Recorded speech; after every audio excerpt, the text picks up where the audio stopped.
Hello and welcome to the RBC Lunch and Learn series presented by the J Herbert Smith Centre. I'm your host, Jade, and I'm so excited for all of you to be joining us today. Today's guest is Matt MacLean, Mental Health Strategist at the University of New Brunswick. Matt believes in the power of supportive, open communities and the strength found in connection and sharing. He transforms evidence and research from the worlds of psychology and resilience into practical strategies that promote mental well-being and growth.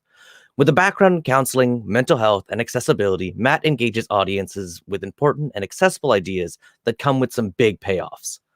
Matt is the mental health strategist at the University of New Brunswick and lives with his wife and son in Mactaquac, New Brunswick. So I'm going to bring Matt on right now. And hey, Matt, thanks for joining us today. Hi, I'm glowing from that intro. I mean, I wrote it, but I'm still glowing from it. So Matt, why don't you give us a little bit more? I read the intro, you've given it to me, but tell us a little bit more about yourself, about some of your education, where you've come from, and how you kind of ended up here as the mental health strategist for UNB. It's going through, the K to 12 system and in high school, we all have these ideas of what we're going to be when we grow up, right? And I had this idea that I wanted to be a philosopher poet. That was my dream job graduating high school. Now that didn't happen. But along the way too, a lot of those interests that I developed, from just my life and from reading, a lot of them had to do with compassion and wanting to understand other people, um, wanting to work with underrepresented or outsider type people, and all of that kind of led me down the path of studying counseling. And once I finished my counseling degree, I didn't end up working in counseling, not right away. I started working in the accessibility field at UNB, out of the Student Accessibility Center. And that was just a phenomenal experience, because when you work in a place like that, and what you do in a center like that is you work with students who have all sorts of diverse needs, different disabilities, and you help them kind of figure out, okay, how can we make this education work for you? How can we make it accessible to you? And you get to meet, as you might imagine, an incredibly diverse host of people, all of whom experience and see the world in totally different ways. And I just absolutely loved that. I loved getting to hear people's stories and their ideas. Um, and then, over the years, I've never left post secondary. I started, university as a student, and then I think there was a year where I wasn't either working or studying at a university. But pretty much for the past 20 years, that's all I've done. And then that career eventually led me to moving in more of the mental health counseling world over the past number of years. And then now with this current role as the mental health strategist. And the mental health strategist is like, I have to believe that people really do end up where they belong, because this job, I'm meant, for this job.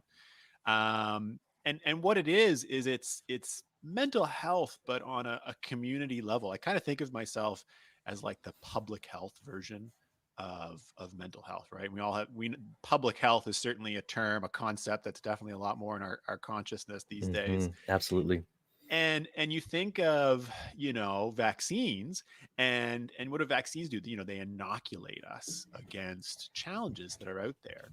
And I look at what a lot or I look at a lot of what I do as being the same kind of thing, as like, you know even though we're all different and we experience the world in very different ways, there are a lot of things that we share. I mean, adversity is one. We're all going to experience Mhm. different kinds of challenges. That's not the weird or unusual thing, right? We sometimes think it is. If we're having like a hard time, we sometimes think, "Oh, I must have done something wrong because I'm experiencing pain or suffering." It's like, no, that's a normal part of you. You expect to have those things. And so, being able to create outreach material, events, putting out ideas out there that kind of get people thinking about some of these really useful concepts. I talk a lot about stories and how important stories are and how they determine our experience of the world, right? Because they help us interpret what's happening internally as well as externally. And so having access to a bunch of, let's say, different narratives allows us to sort of more be more agile as we navigate the world. Because again, we run into these experiences where we get really down, we fail, and that starts to get us to think that, you know, we can't do it, we can't grow, we can't make it. And so I like to try to put out these different ideas out there that reframe some of those experiences and make them a lot more empowering, a lot more common for people. And so that's sort of where I'm at now, is just trying to work with these ideas and finding ways to bring them to community on a large scale. Absolutely. No, amazing, amazing, Matt. Like, and you're speaking my language, like with reframing different things. Again, the company that I started is called Reframe Games for that exact purpose, because we want to reframe the different challenges that people face, and that's not here nor there. So I'm not here to talk about me and that sort of stuff. But I love the message that you're going with this. So just as a quick question, though, this has been a real hard year for people across the board, and community might not have been the most easy thing to find or be a part of, right? So, what are some of the things that you have done in the last year to kind of help continue this idea of, you know, inoculation of mental health challenges and struggles? Yeah, you know, if we think of if we imagine health as belonging to some different domains, right, or slices of the health pie, you've got your physical health, your mental health, intellectual, financial, and then social health, right? The extent to which we experience or have access to community and feel like we belong somewhere. You know, that's an absolutely vital, fundamental part of our health. And, you know, all aspects of our health are important. You know, threats in one area can kind of spill over other ones. Strengths in one area can also help out in other ones. And I think that's especially true of that belonging and connection and community piece.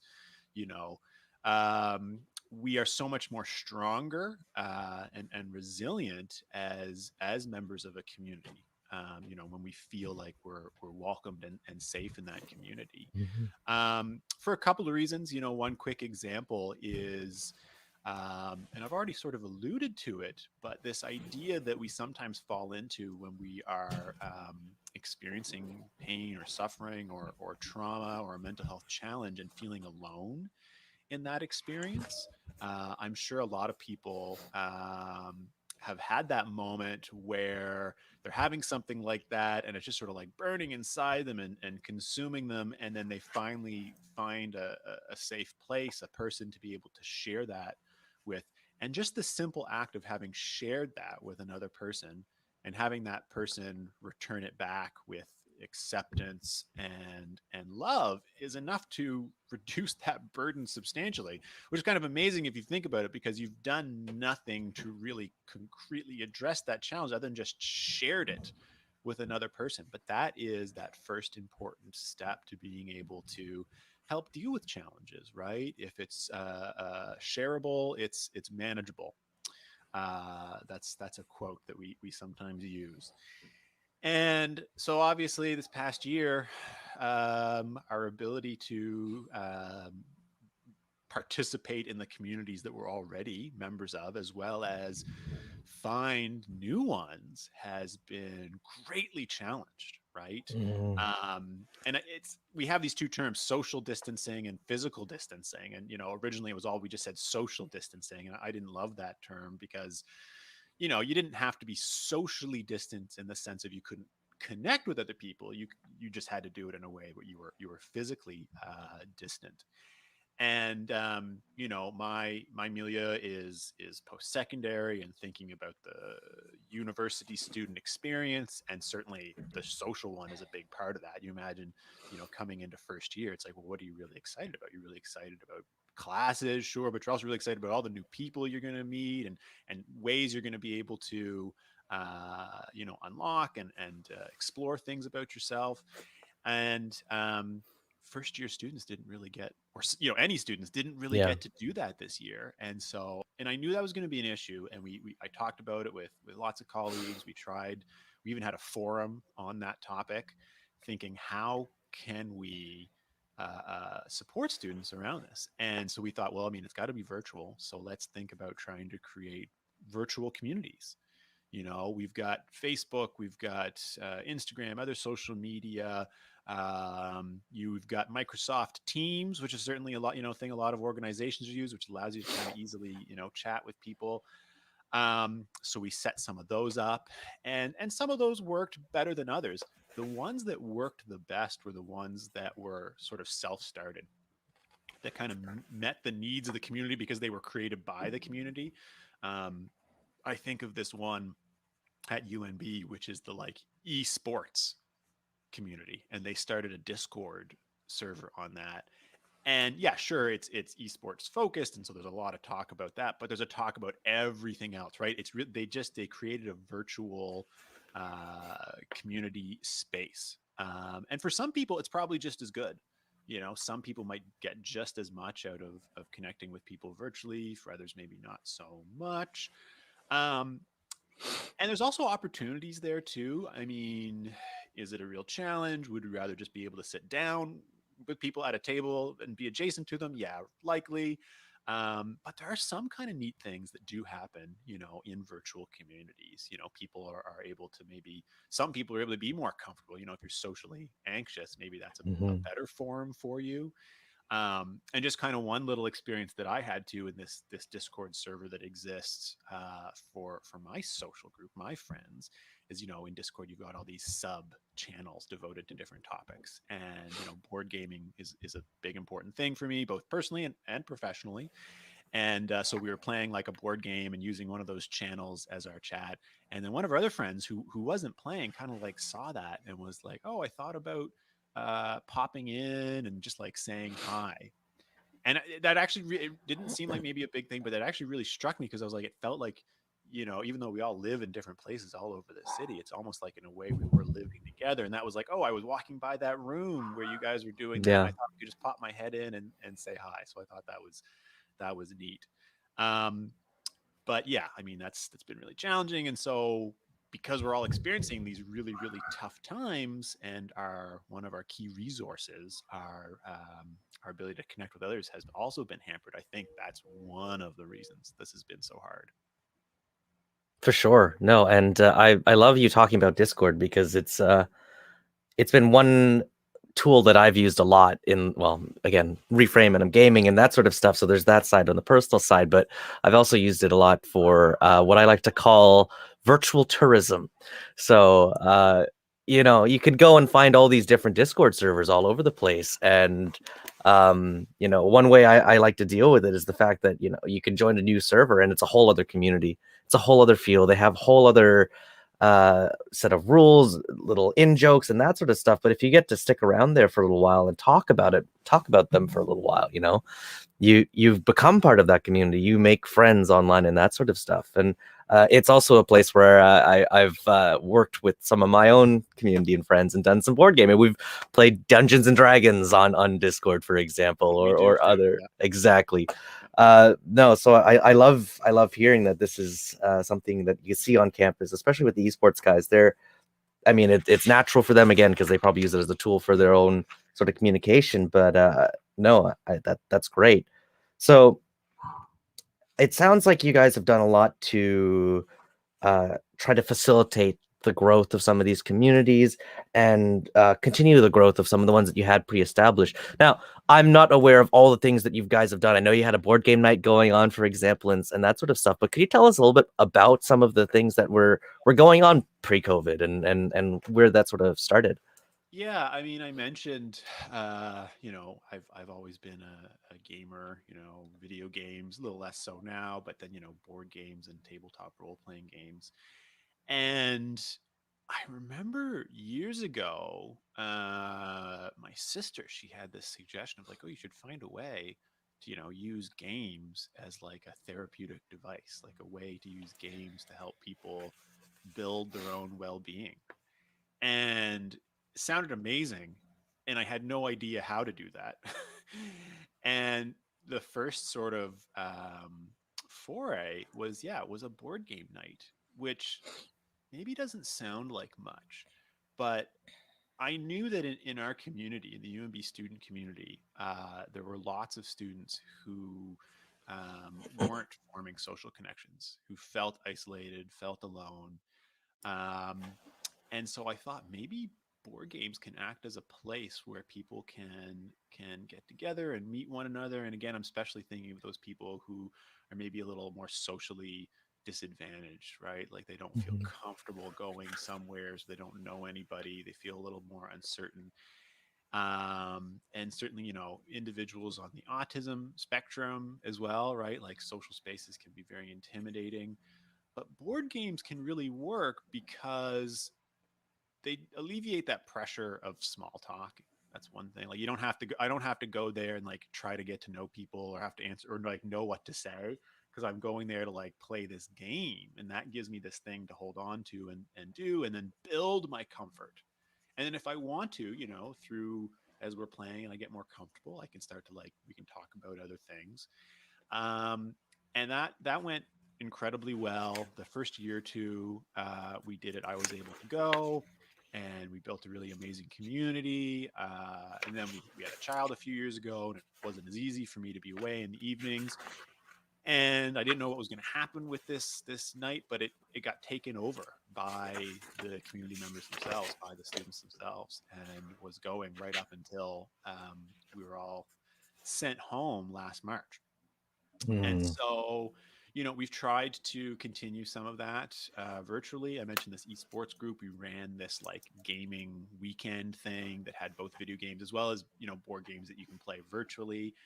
Super successful. Lots of people coming out for it, joining that Discord server and right being introduced into that community and going that way. Um, we did stuff for students in other ways too, where we had a peer based model for both undergraduate and graduate students. So we trained students to be able to create these spaces and invite students into them so that they can, it's a intentionally created space where it's safe, it's non-judgmental, it's confidential, so people can go there and just be really honest about what their experience is and get some of those benefits out of sharing those pieces.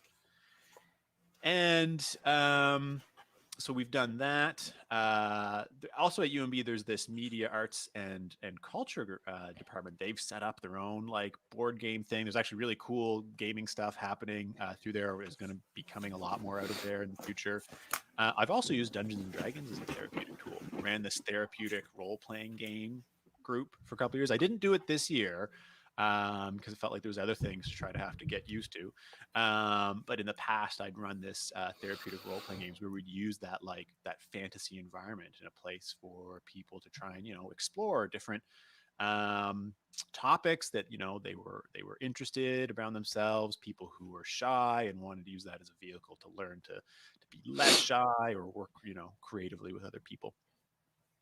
Amazing. Those sound like just great. Again, I'm a nerd. I'm a geek. I own it, but Yeah. they sound like amazing ways of getting people to connect, especially when you're talking about the alleviation of pressure and the idea of like not having to do that small talk. It's something that I again, company wise, I don't want to talk about that side, but it's very uh it's very interesting to talk about that, because one of the things I've always noticed is that when someone's playing a game, their defenses come down.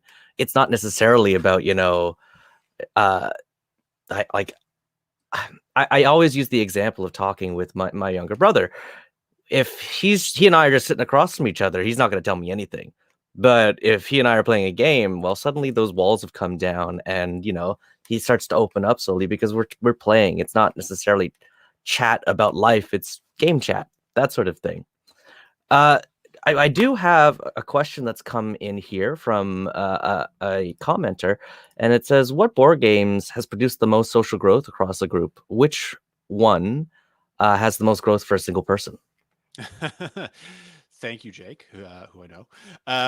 What board game has produced the most social growth across? I mean, any kind of a game where if we consider like D&D and other tabletop role playing games as a game like that, because that's where, yeah, sure, you're playing a fantasy character, but it also connects to who you are, like as a person as well, right? So it's like you can use that as a vehicle to try out things that you aren't maybe comfortable with doing in real life.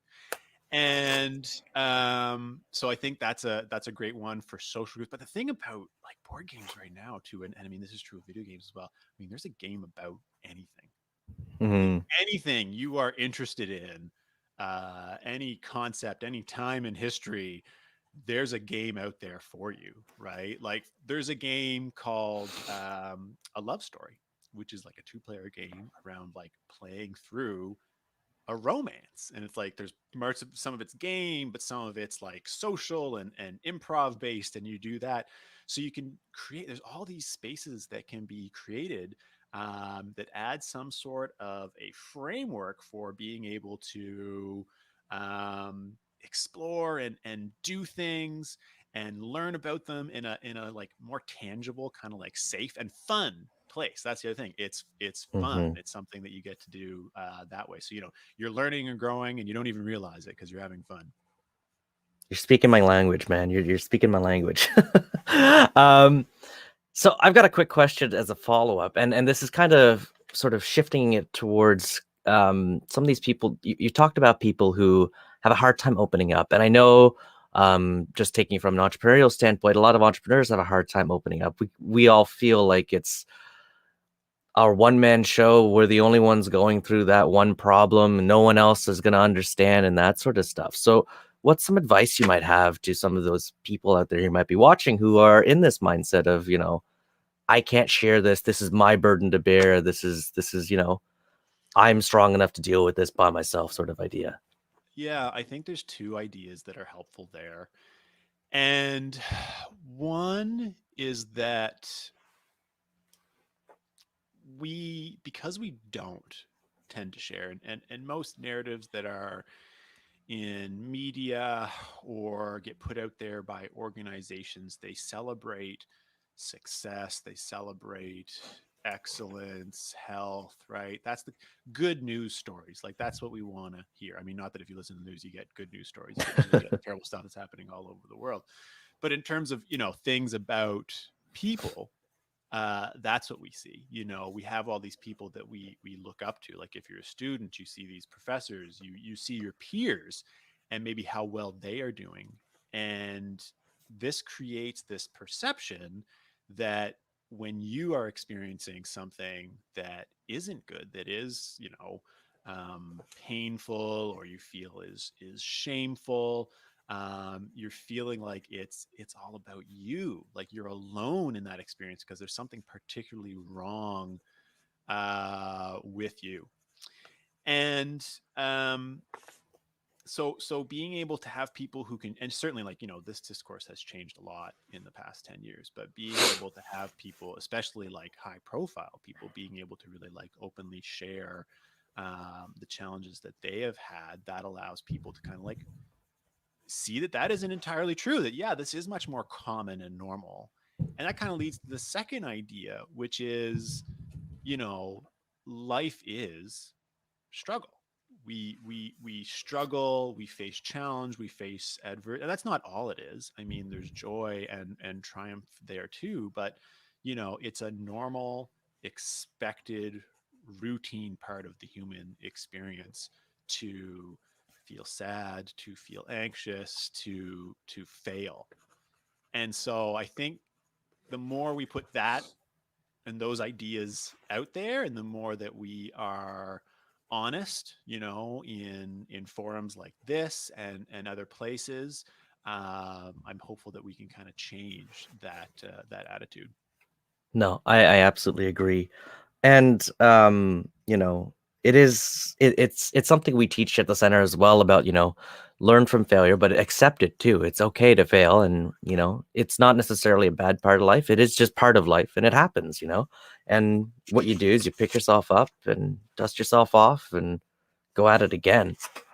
Now, the problem though becomes when people don't know when they need help. And do you have any advice for figuring out, well, is this something that I can help normalize on my own, or do I now need to reach out for help?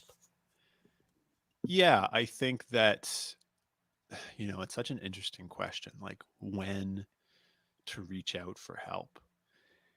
And one message that we have around that is, if you're having that question, if you're asking yourself the question, just answer yes. Should I go see somebody? Yes. The second you've asked yourself that question, because you don't necessarily, um, you don't lose anything by going and talking to someone, and it can be hard. We don't necessarily have a lot of perspective, and where we think like, oh, is what am I experiencing, is that something I can handle? Is it normal? How, like, outside of the range is it? But I say that too, but at the same time want to acknowledge that, I mean, there's lots of barriers to seeking help.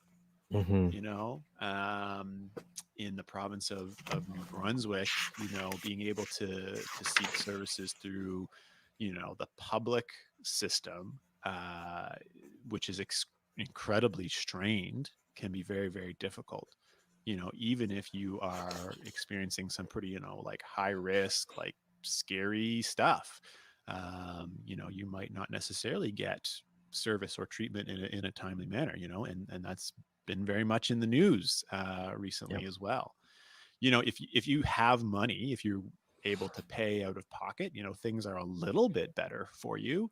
But it's not like you're necessarily in the community going to be able to get same day.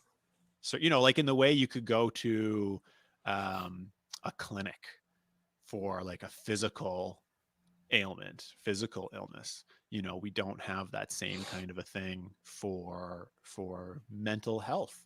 Hmm. Like I said, even if you've got money and you want to pay, if, for instance, if it's a psychologist you want to go see, those are Mm. very high in demand.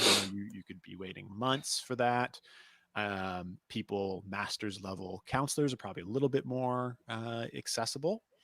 But yeah, just to come back to that point, if you're asking yourself the question, go. Don't think it over too hard. No, absolutely. Thank you. So I just do want to make a caveat there.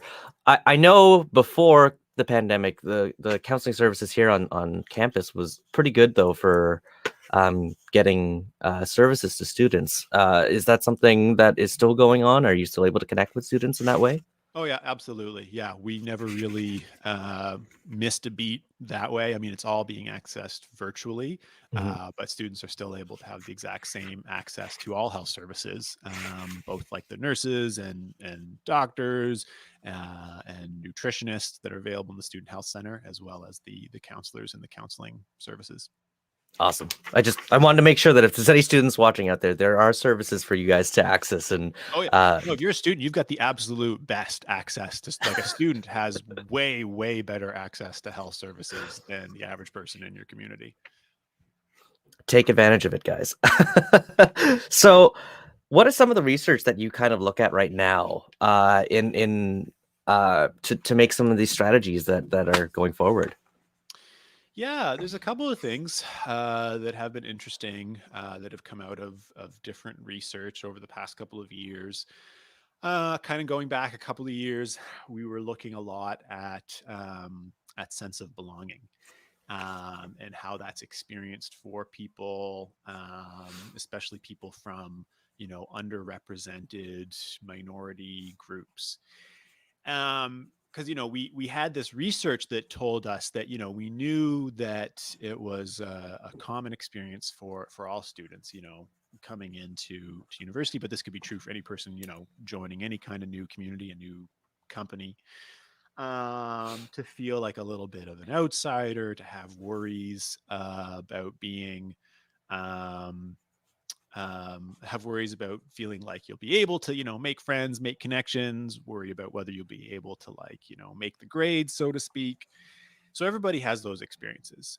And if you are a non-marginalized person, if you're like a majority individual, well, then you've got no shortage of um, role models that are like, oh, this person's like me. Look, there's a successful white person. So I'm a white person, so I should be all right too. Now, you don't have access to the same role models always as an as a BIPOC person, right? You don't have that. And representation matters. If you don't see people like you in the spaces that you want to occupy or in the spaces that you are occupying, you are already experiencing this thing called stereotype threat, where you are certainly aware of, let's say, the stereotypes that exist with respect to the groups that you might belong to. And even though you may not believe them, you know them, and they kind of can't help play a part in your psyche. So it's like you're already set up to be aware of potential threats or signs that you don't belong. So then imagine like that mindset for a BIPOC person coming into a place. They feel like they have all these doubts and look, oh, I don't see anybody like me. And then because everybody does have those challenges, like you have those fears about fitting in or making the grade. And during transition periods, those things don't always go really well. You figure them out over time, but you have these initial challenging experiences. It's like you've been primed to be like, oh, I don't belong here. Oh, I can't make it. And when you get a person into that space, they tend not always to want to try because they think, well, why bother trying? Because I can't be successful. Everything is communicating to me that I can't be successful. So we did a project where we featured, first we did Indigenous students. So we had upper year or graduated Indigenous students talking about their experience and laying bare everything that I just talked about. So they could share their story of like, I came into university and I was worried about all those things. Um, and things were tough at first, but I figured them out, and they always kind of stayed with me, but like I was able to move forward, and then here I am successful. And that goes back to this representation matters thing. So you see people that you can identify with who have been successful, so oh wait, okay, I'm like them and they had the same challenges I'm having now, maybe I can be successful as well. We did the same thing with women in engineering, right? Because that's a minority group in the engineering faculty. And so again, creating these very visible examples, one, but also where they share their own story so that people in that same position can connect with it and kind of like get some strength and hope through it. So that's one piece. Certainly probably another thing that has been really, popular has been, mindfulness, the topic of mindfulness, which was one of the things that, you sometimes you hear so much about but we don't really know exactly what is meant by that. Like, is that just meditation? Like, am I just supposed to sit for 30 minutes and like not think? And, and so, which is not what mindfulness is.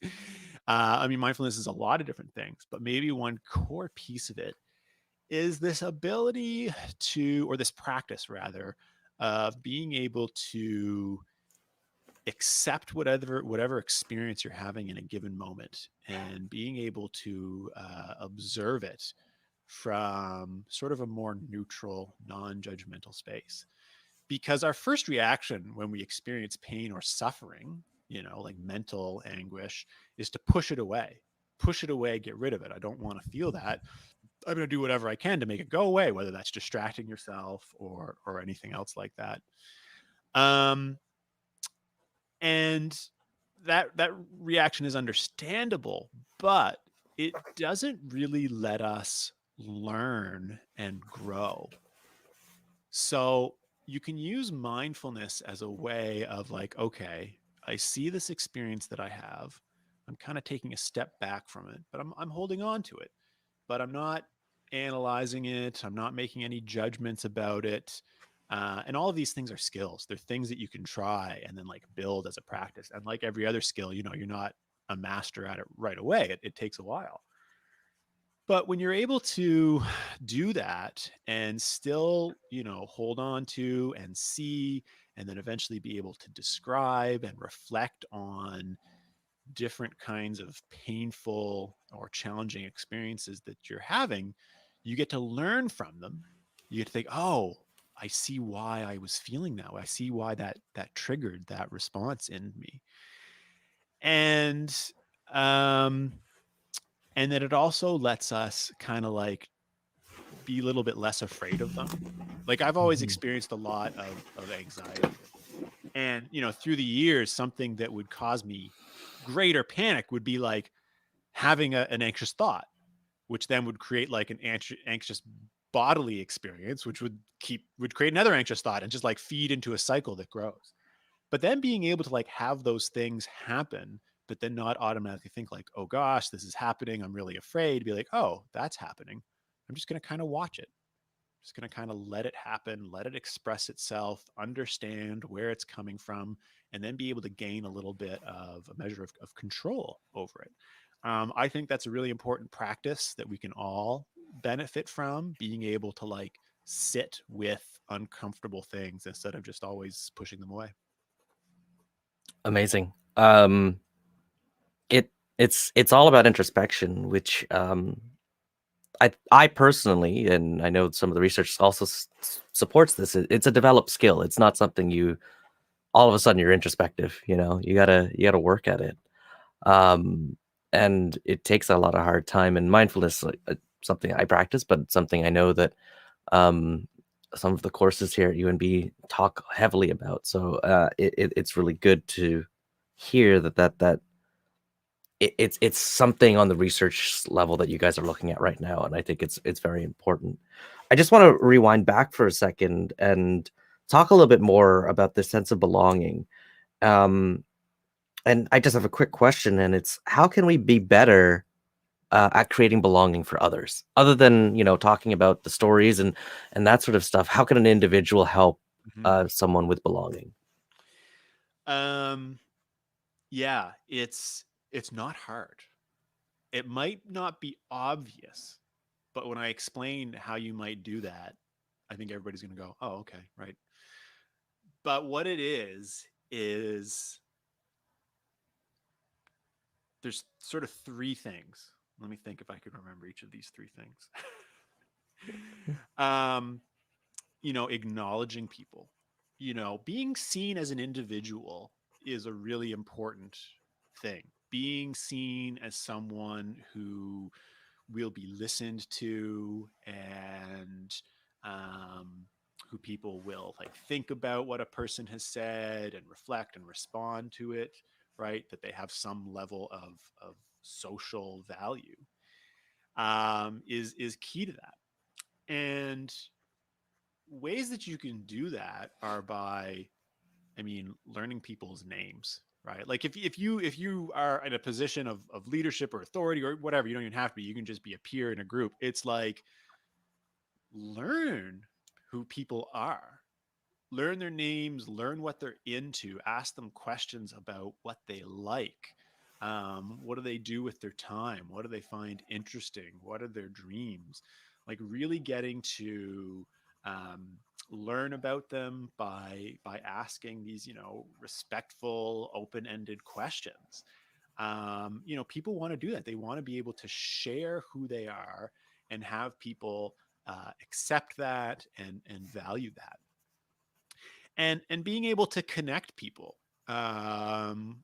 with communities that could be welcoming for them, right? Like we love to connect with other people's typically based on interest, right? Like you make friends because you're interested in a sport, you make friends because you're interested in gaming or whatever, and that's where things start, right? Because you want to have these common things that you can talk about and you build that comfort and then go from there. So being able to connect people with different communities and then involve them in what you're doing, like people want to be reached out to and say like, hey, you specifically, uh come and do this thing with us, come help us with this thing, if because if it's you're working in a company, it's like, hey, why don't you come and sit in on this meeting, and we'll be talking about this thing or whatever. Or again, if you have a company and you don't want to provide opportunities for people to get together in a community-based setting, whether that's like a potluck meal or whatever, just kind of different little ways that let people relax a little bit, have some conversation, and get to know one another. And then representation too, like being able to make sure that whatever kind of material that you put out there that features people, which communicates, you're communicating, well, who are the people that this is for, or who are involved with this. making sure that there is that broad representation. Amazing. Thank you. I really appreciate that. It's something that I think about often when developing communities and just having advice from other people about ways of making it a more inclusive experience for others is really helpful. I want to shift for a real quick second here and talk about a course that you developed, because it's a course that has been getting a lot of national recognition, and it was developed with a coworker of mine, Rachel Clark. So why don't you tell us a little bit about entrepreneurial resilience and how that came about? How it came about. Yeah, I mean, really, it starts with Rachel. It starts with your colleague and mine, Rachel Clark, who years ago reached out to the counseling services office and said, I'm interested in developing a course to try and teach resilient skills, try to teach entrepreneurs how they can navigate the very challenging waters that are entrepreneurial ventures or business generally. And then I mean really are also good skills and ideas for any human. And so this course was co-developed in that sense a couple of years ago now. And I didn't teach it initially, but then now we did. This is our second. This is the second time I'm teaching it. The third time that Rachel is teaching it, and it's been an amazing, phenomenal experience.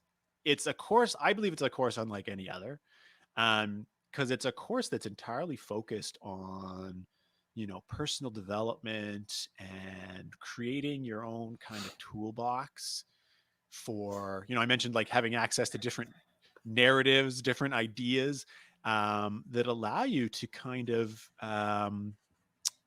in the face of these challenges and setbacks and failures, to be able to like see them for what they are, growth opportunities, and to be able to build up your own health and resilience through different practice. It's a ton of discussion. It's a ton of like, here are these ideas, like how do they speak to you individually? And so in that way, participants in the class, they get ideas not just from Rachel and myself, but also from one another, from their peers.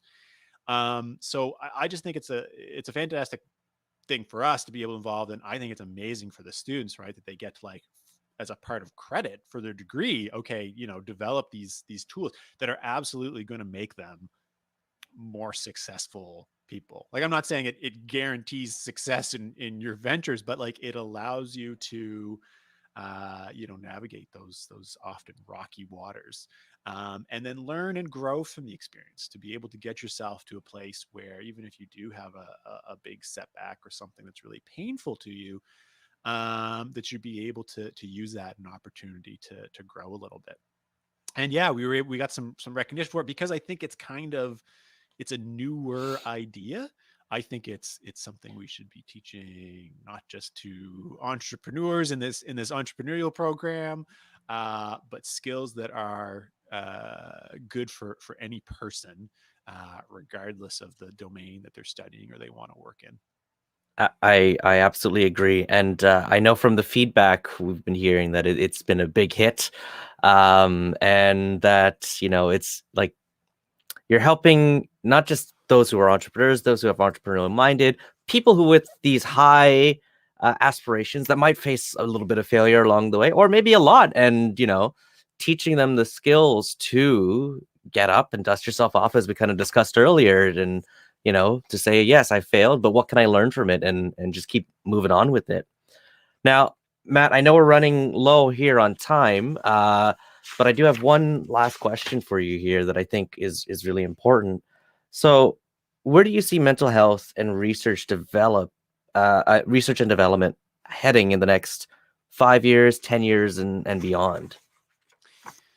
We if you look at the rough course of research on mental health, sort of starting post World War II,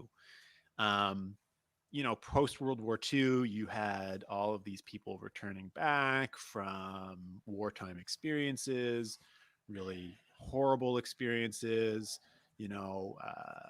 soldiers, experiencing what was then called shell shock, which, Mhm. we would now call post-traumatic stress disorder, in huge numbers.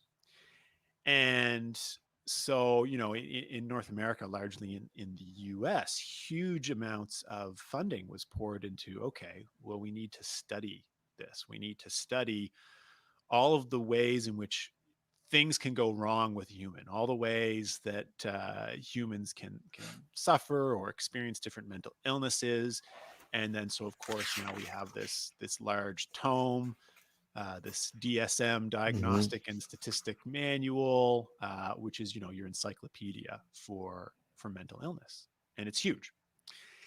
And then I think this is kind of in the 90s, you had a shift in perspective that was driven by Martin Seligman and this other guy, Mihaly Csikszentmihalyi. And Martin Seligman was the president of the American Psychological Association at one point, and he kind of threw out this idea, which was, is it not just as valid to subject to scientific inquiry everything that can go right with a human? Right? What about our strengths, our resilience, our capacity to connect with other people, to experience joy and happiness and give that to other people? Like, is it not just as legitimate to talk about those things, to use those things in a clinical way? Right? You think about kind of like a typical um, medical model experience where it's like, okay, we're going to go in and we're going to diagnose all the things that are wrong with you. We're going to address those symptoms and fix you that way. Um, and then instead, positive psychology, as it Yep. as it became known, said, you know what, our health can be just as easily improved, or there's a place for it, um, by building what is good in people, by studying it Mhm. and talking about it and getting people to learn about their own strengths and virtues, which we all have. We have exceptional strengths and virtues, but we don't spend nearly as much time talking about those things or examining those things as we do the things that are going wrong, right? And that's just sort of our culture of health in the Western world, right? It's about like, you're fine until you're not. And then when you're Mm. not, then we're going to figure out what's wrong with you and bring you back to baseline, instead of like, let's build ourselves up, right? Yeah. And that's kind of like a prevention piece. That's kind of allows us to, when we do inevitably experience those challenges, we've got some practices, some strengths, some mental fitness that we can use to address those. And so that's not an old, or that's not necessarily a new idea, right? We're talking a couple of decades, but in terms of that really like infiltrating the narratives and the common discourse that exist out Yep. there around mental health, that still really hasn't happened. And that's a part of the work that we're doing in counseling services, that I do whenever I'm talking like I am now. Is it like, let's not ignore our innate capacity for resilience and growth? Because one thing that happens when we're having a really hard time, when we're feeling really down, our field of view narrows Mhm. until that's all we can see is negative, bad stuff.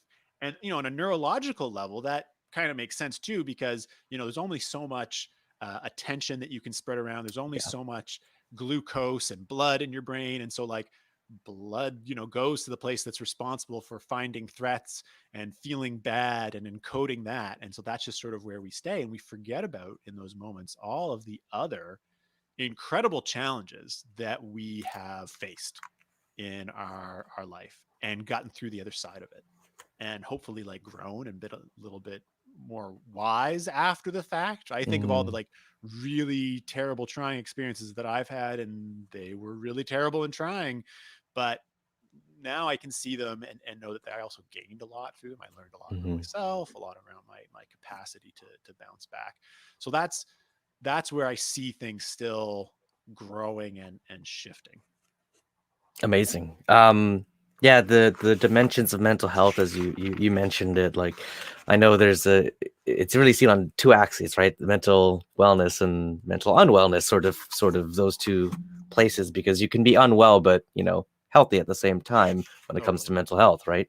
You could have crippling anxiety, but at that particular moment you could be doing really well and facing those challenges and overcoming some of those thoughts and that sort of thing. So yeah, positive psychology is um, one of the areas that I really enjoyed when I was studying myself. So I'm glad to hear that it's taking a bigger hold here. And you mentioning the parts of the brain, I'm like, is that the amygdala? So that started lighting up at somewhere in my memory banks as well. So no, thank you so much, Matt.